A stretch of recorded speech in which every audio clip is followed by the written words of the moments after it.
What's up my friends, welcome back to the channel. Today we're making what I believe is the best grenadine recipe ever. But before, do you remember I told you last week this week's video would be on a new location and I can't wait to show you. I'm actually working towards it right now. So ladies and gentlemen, welcome to the Cancan in Bordeaux. The Cancan is a great cocktail bar and a staple of the city, so we are extremely happy and thankful to be able to shoot our videos here over the next few weeks. You probably know that already, we are on the road, we just moved apartment and it was not possible to shoot the videos there. So they let us shoot here by pure kindness, so guys, thank you very much. We have the feeling is gonna be great, and if you love the set like we do, well, go pay them a visit on Instagram, tell them we sent you, and if you happen to be in Bordeaux, well, this is the place to be. That being said, let's jump into the core of today's video. We're gonna talk about grenadine, how to make the best one in my opinion, and how to use it in a great cocktail.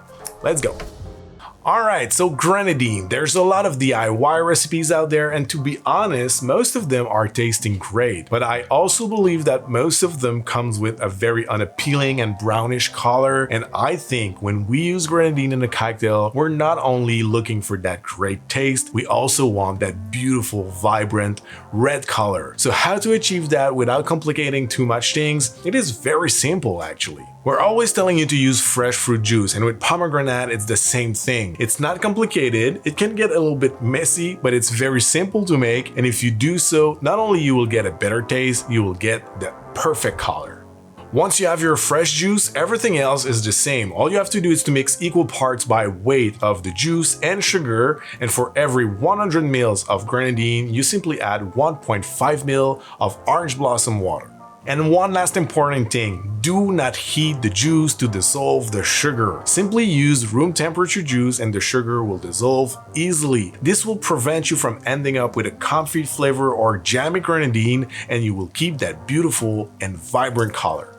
So now that we have the perfect grenadine, let's try it into a cocktail. So let's make, or let's not make, a Bacardi cocktail.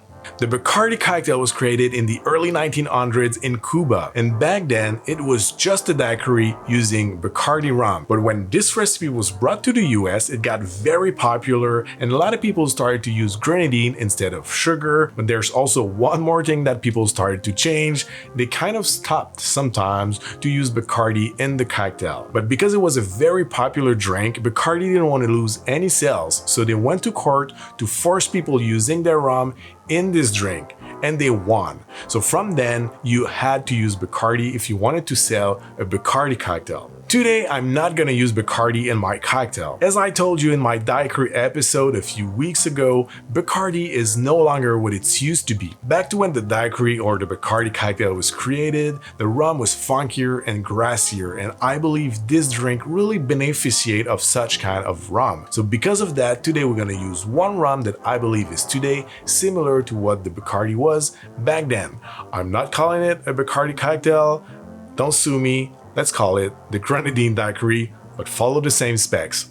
It's delicious. So in a cocktail shaker, we're gonna start with 2 ounces or 60 ml of Probidas or Veritas white rum, 1 ounce or 30 ml of freshly squeezed lime juice, and 3/4 ounce or 22.5 ml of grenadine. I'm gonna fill the shaker with ice.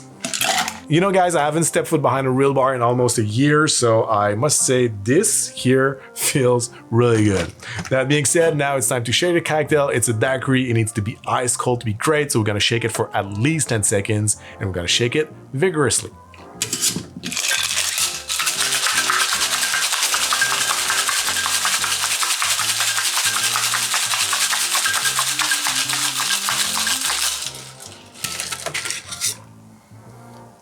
And lastly, all we have to do is to fine stir the cocktail in a chilled cocktail coupe.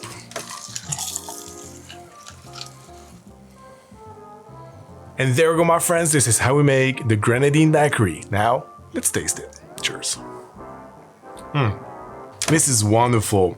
You probably know it by now if you're used to the channel. The daiquiri is really up there in my favorite cocktails. It's the perfect balance between strength, tartness, and sweetness. Super simple to make and extremely refreshing. And believe me, right now we are still in the middle of a crazy heat wave, so refreshing is a key word, and I really appreciate this kind of cocktail. With the grenadine, we get more complexity than with a classic daiquiri. We get beautiful fruity notes and a little bit of tartness from the pomegranate. We get a hint of floral notes from the orange blossom water. I really love that we get a more complex cocktail, but it's as simple as a classic daiquiri. So guys, that's it for me today. Thank you very much for watching. I hope you're gonna enjoy this set as much as we do. This will be the home of Truffles on the Rocks for the next few weeks, and we are extremely thrilled about it. Also, if you ever planning or coming to the Cancan, tag us on Instagram. Who knows, maybe we're gonna pop up and have a drink with you. That would be awesome. That being said, don't forget to subscribe to the channel if you're not already. Hit the like and the bell if you want to be notified when we post a new one. Until then, thank you very much again. Have a great day, and maybe we're gonna see you here at the Cancan around a drink. Cheers. See you soon.